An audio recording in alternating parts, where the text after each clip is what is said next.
15페이지 하단 부분 40년 전부터 시작합니다. 그 부분입니다.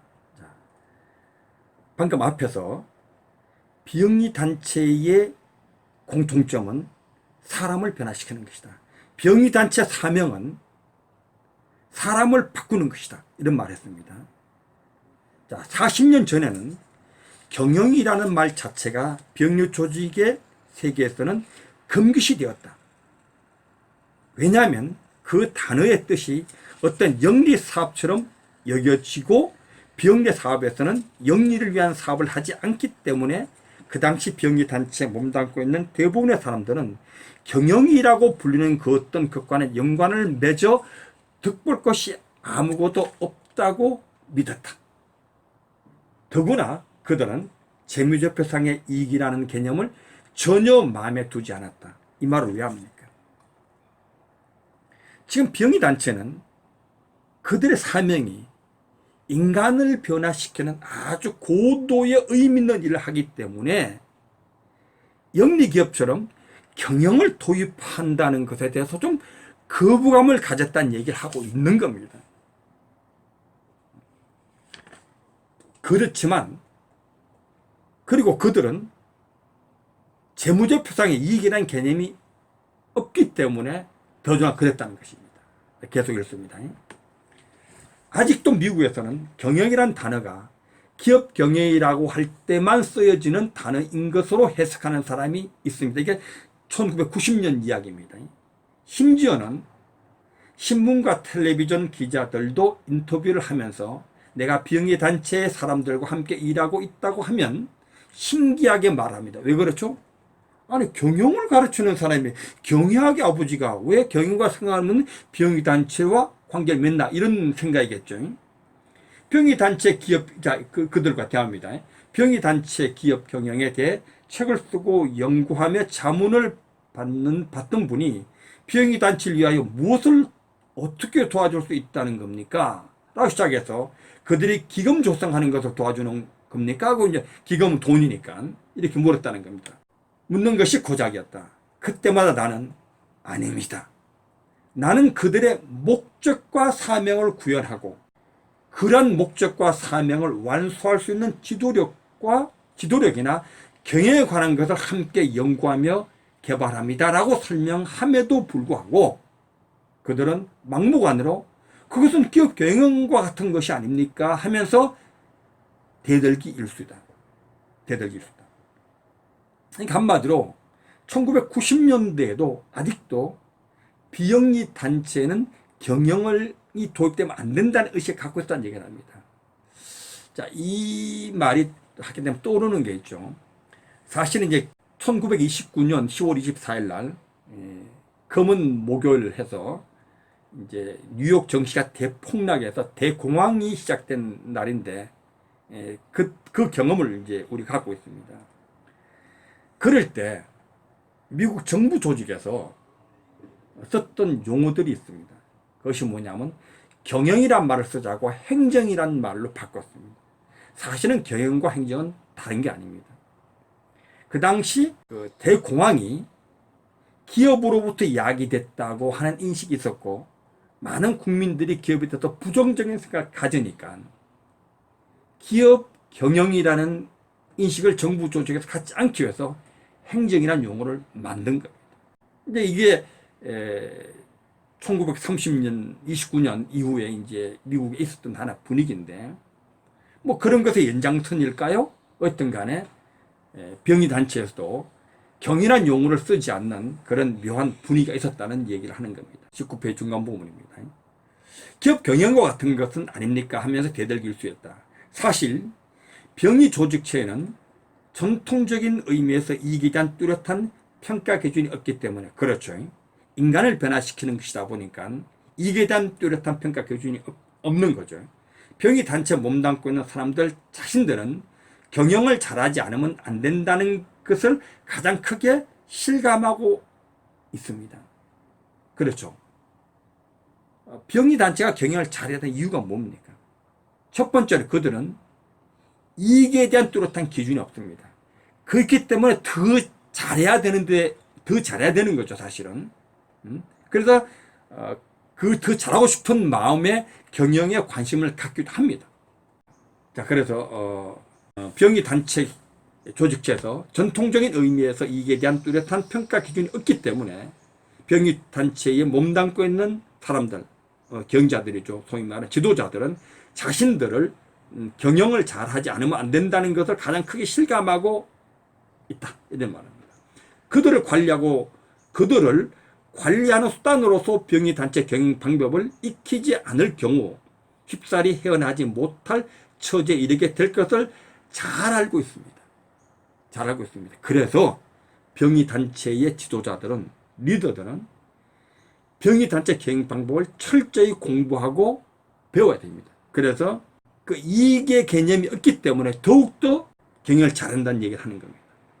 자, 두 번째로, 뿐만 아니라 경영 방법을 터득해야만 더 많은 시간과 정력을 그들 본래 사업 완수에 투자할 수 있다는 것도 알게 되었습니다. 자, 정리하면 병의 단체의 경영자들이, 병의 단체 리더들이, 지도자들이 경영을 도입해야 되는 이유를 이제 두 가지. 첫째는 그들의 재무제표상에 이익이라는 개념이 없다는 겁니다. 그래서 더욱더 경영을 잘해야 된다. 두 번째로, 경영을 잘하게 되면은 경제와 시간을 그들의 사명을 완수하는 데 더 많이 투자할 수 있는 거죠. 저는 이 말을 보면서 이런 생각이 듭니다. 여러분들이, 경영자들이 기업에서 경영자 시간이 가장 중요한 시간입니다. 경영자가 가장 많은 성과를 내는 그런 존재들이죠. 그런 의미에서 볼 때 경영자들의 많은 시간을 정말 경영하고 성과를 올리고 조직의 목표를 달성하는 데 써야 되는데, 상당히 많은 경영자들이 자금을 준비하는데 투자를 받고, 뭐 그것도 경영자 일이긴 합니다만 시간을 뺐다 보니까 실제적으로 고객을 창조하는 일에 소홀히 되는 경우가 참 많은 거죠. 그런 생각이 사실 떠오릅니다. 그래서 여러분들이 정말 중요한 것이 뭔지를 한번 생각해 볼 수 있겠다는 생각입니다. 16페이지 맨 밑부분입니다. 사실 대소를 막론하고 병의 단체 사이에서는 경영이라는 말이 선풍을 일으키고 이루고 있다. 이제 그러니까 현재 1990년대 와서는 병의 단체들이 깨닫기 시작했다는 겁니다. 자기들 이익의 개념이 없기 때문에 경영을 좀 배워야 되겠다는 생각을 하고 있다는 것입니다. 그러나 병의 단체들을 위한 연구 서적이나 사례 연구 같은 것이 빈약하여 자신들의 지도자나 관리자들을 훌륭하게 배양하는 데 참고할 만한 자료가 거의 없다고 해도 과언합니다. 그렇죠. 왜냐하면 경영을 관심 안 가졌기 때문에 그 누구도 병의 단체 경영에 관한 어떤 책이나 자료들을 만들지 않았겠죠. 또 설사 있다고 한다면 대부분이 영리단체를 위한 개발된 것이다. 그러니까 영리단체를 위해서 개발된 자료를 변환해서 쓰는 정도, 뭐 당장 필요하다고 하니까 그런 정도로 지금 책들이 나와 있을 정도다. 결국은 이건 병의 단체를 위한 것이 아니고 영리를 위한 개념을 썼다는 겁니다. 그러나 그러한 자료들은 병의 단체 고유한 특성이라든가 고유의 본질적 요구에는 관심을 두지 않고 초점조차 맞추지 못하고 있다. 당연하겠죠. 이런 현상이 올 수밖에 없겠죠.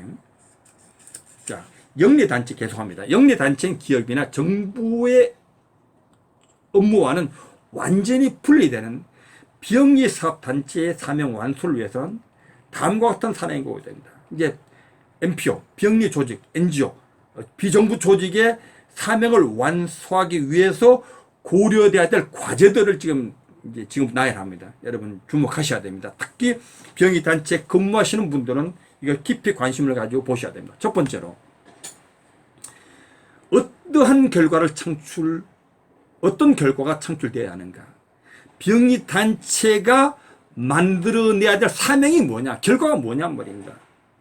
어떤 결과를 만들어야 되는가? 두 번째로, 첫 번째입니다. 두 번째로, 조직의 사명을 위하여 수행하는 서비스를 홍보하고 이용할 수 있게 하는 방법을 마련하는 정책은 과연 무엇인가? 자, 그 결과를 만들기 위해서 사람들에게 뭔가 알려야 되겠죠. 우리 이런 일을 합니다 하는 거 알려야 될 거 아니에요? 어떤 정책이 있다고 알려야 될 거. 그걸 어떻게 세울 것인가? 그런 어떤 정책을 어떻게 세울 것인가? 어떻게 홍보하고 세울 것인가? 하는 이런 문제겠죠. 세 번째로, 어떻게 필요한 자금을 부지런히 모금할 것인가? 모든 사업에는 돈이 필요하죠. 병의단체는 회원들의 회비인데 그 부족합니다. 그래서 기부를 받아야 되는 이 문제 중요하죠. 네 번째로 수직 명령으로 운영될 수 있는 단체와는 달리 영리기업은 정부 조직은 이렇게 명령하지 않습니까? 근데 그건 다르죠. 자원봉사자들이니까. 달리 자원봉사자들의 도움으로 운영되는 단체이기 때문에 그들의 요구에 부응하는 새로운 변화와 창의력으로 미래를 지향할 것을 생각하는 것. 자원봉사자들을 어떻게 관리하고 그들의 뭔가 요구에 부응해야 될지 이런 것이 고민돼야 되는 거죠. 더욱이 기존의 자료들이 초점을 맞추지 못하고 있는 분야가 있다. 이것도 이제 계속 추가된다고 봅니다. 그것은 다섯 번째.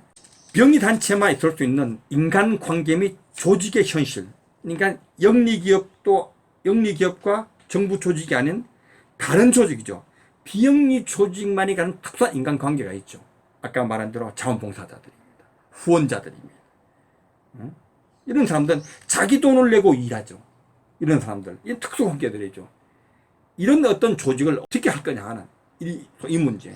그 다음, 이제 좀 설명하게 되면, 병리 이제 고본을 세부 영역이 하고 또 하나의 항목일 수도 있습니다. 그냥 여섯 번째로 지칭하겠습니다. 병리 단체 이사들의 역할. 병리 단체 이사들을 말하면 여러분 기업의 이사 생각하시면 안 됩니다. 병리 단체 이사는 병리 단체 CEO들의 상급기관입니다.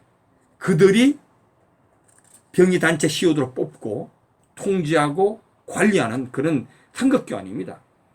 이들의 어떤 역할, 또 자원봉사자들의 유치, 그 다음에 그들이 자원봉사자들의 성과를 얻을 수 있도록 그들을 개발하는, 관리하는 것. 그러니까 여섯 번째가 병의단체 이사들의 역할, 일곱 번째가 자원봉사자들 끌어들이는 유치 문제, 그 다음에 그들이 자원봉사자들의 성과를 얻을 수 있도록 그들을 개발하고 관리하는 것, 여덟 번째. 그 다음에 병의단체의 아홉 번째, 단체 유권자격인 다양한 배경을 맡은 사람들의 모금 및 모금의 개발. 여기서 이제 우리 특이한 유권자라는 말이 나옵니다. 병의단체 유권자. 우린 병의단체 하면 보통 후원자, 기부자 이런 용어를 쓰는데 드러커는 유권자를 용어를 씁니다. 뒤에도 계속 이것이 반복되면서 설명하고 있지만 이게 무슨 개념이냐면은 일반적으로 기부자, 후원자게 되면 물론 그 중에서 열정적인 기부자도 있지만 대부분 다 그냥 돈 정도 내는 잠깐 도와주는 이런 개념을 갖고 있지만 유권자라고 하면 어떤 공헌의식 갖고 있는 열정을 가진 자기 어떤 이 병의 단체에 내 몫이 있다, 권한이 있다고 하는 정도의 생각을 하시는 분들로 보면 됩니다. 그런 이제 유권자격인 다양한 배경에 많은 사람들로부터 그런 사람들로부터 모금하고 그 모금을 개발해야 의미 있다고 보는 거죠. 이것이 이제 아홉 번째 문제입니다. 그 다음에 열 번째 문제는 그리고 이것들과는 완전히 다른 문제이지만 병의 단체에서 일하는 사람들에게 흔히 있을 수 있는 회복 불가능한 정도의 과로로 인한 인간 문제, 소위 번아웃, 불타버리는 거죠. 즉 병의 단체의 목적과 사명에 헌신하겠다는 사명이 강한 사람들에게 흔히 있을 수 있는 증상들에 관한 문제. 그러니까 열정을 가지고 하다 보면 그냥 지쳐버려서 그냥 오히려 좌절해버려. 이런 문제를 어떻게 할 거냐 이런 문제. 10가지를 지금 들었거는 병의단체 삶을 완수하기 위해서 이런 10가지 과제들이 있다고 이야기하는데 여러분 이제 병의단체 종사하시는 분들은 이것을 목록을 정해놓고 한 번씩 이제 살펴볼 필요가 있습니다. 제가 따로 영상을 한번 만들도록 해보겠습니다. 자, 그러므로 18페이지입니다.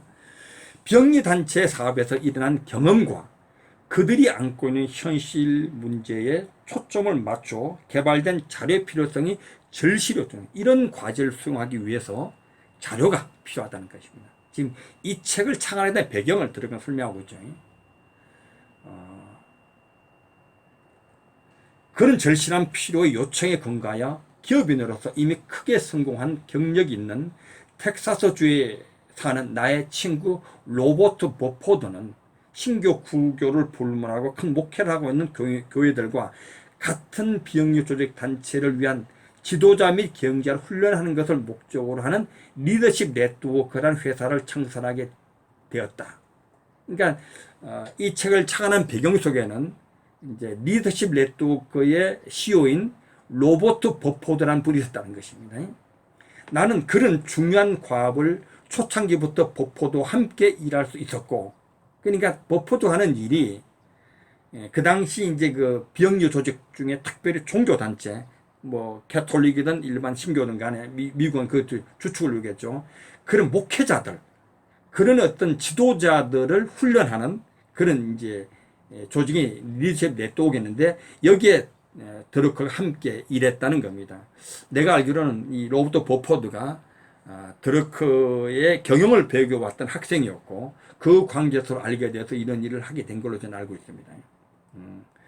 나는 그러한 중요한 과업을 초창기부터 버포드와 함께 일할 수 있었고, 그러한 경험을 통하여 본서를 써야겠다는 착상을 하게 되었다. 그렇죠? 이게 책을 쓰게 된 배경을 말합니다.